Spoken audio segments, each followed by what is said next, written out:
नमस्कार, मैं हूं अरुण तोमर। आप देख रहे हैं स्वराज एक्सप्रेस खबरें विस्तार से।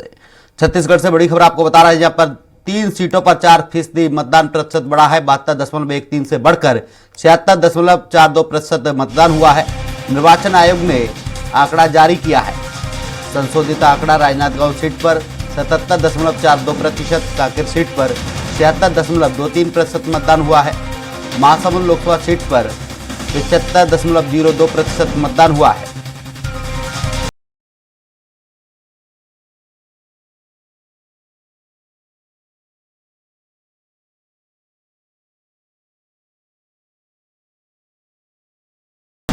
इस खबर पर ज्यादा जानकारी के लिए सहयोगी संवाददाता दिलीप साहू हमारे साथ लाइव जुड़ चुके हैं। दिलीप, निर्वाचन आयोग ने आंकड़े जारी किए हैं। छत्तीसगढ़ की जो स्थिति रही है 3 सीटों की दूसरे चरण की, क्या स्थिति है? जी बिल्कुल अरुण, बता दें कि जिस तरह मतदाताओं ने उत्साह दिखाया छत्तीसगढ़ के दूसरे चरण पर मतदान हुई, जिसमें राजनांदगांव, कांकेर और महासमुंद लोकसभा सीट शामिल है। तीनों लोकसभा सीट के जो आंकड़े आए थे, कल तक जो शाम 5 बजे तक जो आंकड़े आए थे वो अनंतिम आंकड़े थे, क्योंकि बहुत सारे जगहों से, अंदरूनी इलाकों से आंकड़े उपलब्ध नहीं हो पाते। तो आमतौर पर ये होता है कि जो सारे आंकड़ों को कलेक्ट करके फिर निर्वाचन आयोग अलग से फिर जारी करता है अंतिम आंकड़े। इसी कड़ी में जब आज अंतिम आंकड़े जारी किए गए तो जो 72.13% था कल, वो बढ़कर अब 76.42% पहुंच गए। मतलब 4% लगभग बढ़ोतरी हुई है। तो इस तरह से जो आंकड़े बढ़े हैं। और जो बात करें पिछले साल के चुनाव के, तो पिछले साल ये 3 जो लोकसभा क्षेत्र है, यहाँ लगभग 72% के आसपास का आंकड़ा था। तो इस बार 4% ज़्यादा मतदान हुआ है। कहीं ना कहीं ये रुझान है, लोगों में उत्साह देखने को मिला है। हालांकि भीषण गर्मी थी, बहुत सारे जो अंदरूनी इलाके हैं, कांकेर की बात करें या फिर महासमुंद लोकसभा सीट की बात करें, तो वहाँ पर भी गरियाबंद सहित बहुत से क्षेत्र हैं जहाँ नक्सल इफेक्टेड माना जाता है। इसी तरह राजनांदगांव के मोहला मानपुर सहित कुछ इलाके नक्सल प्रभावित क्षेत्र में आते हैं। इसके बावजूद जो मतदान का जो प्रतिशत दिख रहा है वो उत्साहजनक है। और लगातार जिस तरह से निर्वाचन आयोग ने जागरूकता अभियान चलाया, और दोनों पार्टियों की ओर से, प्रमुख दलों की बात करें कांग्रेस भाजपा की ओर से, जिस तरह से लगातार लोगों से सतत जनसंपर्क अभियान चलाया गया, इसका ही नतीजा है कि लोग घरों से निकल कर आए और मतदान किए। खास करके ग्रामीण क्षेत्रों में की जनता में ज़्यादा उत्साह देखने को मिला, जिसके वजह से ये जो मतदान प्रतिशत के आंकड़े बढ़े हुए हमको नजर आ रहे हैं। इसके पीछे बहुत बड़ी रीज़न है कि ग्रामीण क्षेत्रों में लोग घर से निकलकर मतदान किए हैं। हालांकि शहरी क्षेत्रों में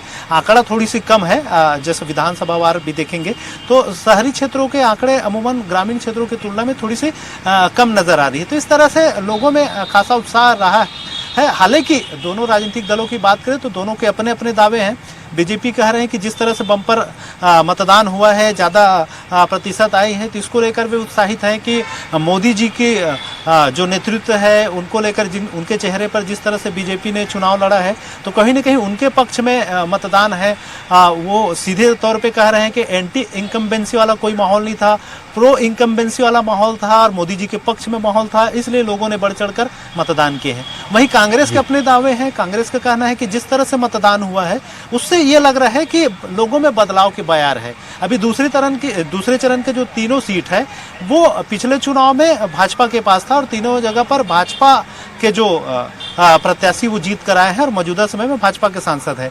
लेकिन अब कांग्रेस को उम्मीद है, क्योंकि कांग्रेस ने अपने कद्दावर नेताओं को, पूर्व मुख्यमंत्री भूपेश बघेल राजनांदगांव से चुनाव लड़ रहे थे, मौजूदा सांसद संतोष पांडे के खिलाफ, वहीं पूर्व गृह मंत्री ताम्रध्वज साहू महासमुंद से चुनाव लड़ रहे हैं। तो इस तरह से दोनों ने जिस तरह से मुकाबला किया, और साथ ही साथ कांकेर की बात करें तो कांकेर लोकसभा में भी पूर्व जो प्रत्याशी रहे हैं बीरेश ठाकुर, पिछले बार वो बहुत कम मार्जिन से हारे थे, महज 6-7 हज़ार वोटों के अंतर से हारे थे। तो उन्हें दोबारा मौका दिया, क्योंकि वो लगातार 5 साल क्षेत्र में सक्रिय रहे।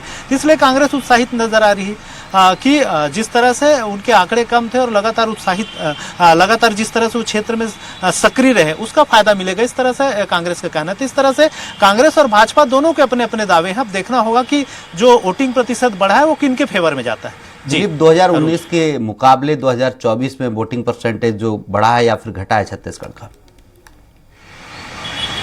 जी अरुण, 3 से 4% बढ़ा है। जो जिस तरह से आंकड़े जो नजर आ रहे हैं उसमें 2019 के मुकाबले 2019 में लगभग 72% के आसपास था ये आंकड़ा। ये बढ़कर अब हो गया है लगभग 76% के आसपास। तो कहीं ना कहीं 4% की बढ़ोतरी पिछले 2019 के मुकाबले ज्यादा दिखाई दे रहा है। और अभी तो 7 लोकसभा सीटों पर तीसरे चरण में मतदान होना है और वहां के जो आंकड़े हैं उससे स्पष्ट हो पाएगा, क्योंकि ओवरऑल जो परसेंटेज नजर आता है वो पूरे छत्तीसगढ़ का पूरे 11 सीटों के हिसाब से एक औसत आंकड़े निकलते हैं। लेकिन अभी तक जो 4 जगह पर मतदान हुआ है, चाहे बस्तर क्षेत्र की बात करें जहां पहले चरण पे मतदान हुआ था, वहां भी जो परसेंटेज है पिछली बार की तुलना में 4 से 5% की बढ़ोतरी देखने को मिल रही है। इसी तरह अभी जो मतदान हुआ है ये 3 लोकसभा सीटों में, यहाँ पर भी 4 से 5% बढ़ोतरी देखने को मिल रही थी। इस तरह से पिछली बार की तुलना में मतदान का जो प्रतिशत है वो बढ़ा हुआ नजर आ रहा है। जी दिलीप, वोटिंग परसेंटेज जो छत्तीसगढ़ में बढ़ा है, इसके लिए कांग्रेस और बीजेपी दोनों ही दल क्या कह रहे हैं? क्योंकि देखा जाए जिस तरीके से वोटिंग परसेंटेज कम होने की बात होती है तो कांग्रेस कहती है कि इसका कहीं ना कहीं फायदा उन्हें होगा, लेकिन छत्तीसगढ़ में तो वोटिंग परसेंटेज बढ़ा है। जी बिल्कुल अरुण, जैसा कि मैंने पहले बताया कि वोटिंग प्रतिशत बढ़ा है, मतदाताओं ने जो उत्साह दिखाया है इसको लेकर दोनों दलों के अपने अपने दावे हैं कि वो ये अपने लिए पॉजिटिव सकारात्मक बता रहे हैं। बीजेपी का कहना है कि क्योंकि उन्होंने मोदी जी के चेहरे को लेकर ही कैंपेनिंग की, उनके चेहरे के आधार पर ही चुनाव में लड़े, इसलिए उनका कहना है कि मोदी जी को के पक्ष में ही लोगों का माहौल है। और कहीं ना कहीं क्योंकि 10 साल का शासन रहा है, आमतौर पर ये देखा जाता है कि 10 साल के शासन के बाद एक एंटी इनकम्बेंसी का माहौल पैदा हो जाता है। लेकिन भाजपा का ये दावा है कि मोदी जी के जो कामकाज है इनसे जनता जी बिल्कुल दिलीप, मैं अभी आपके पास फिर से आऊंगा।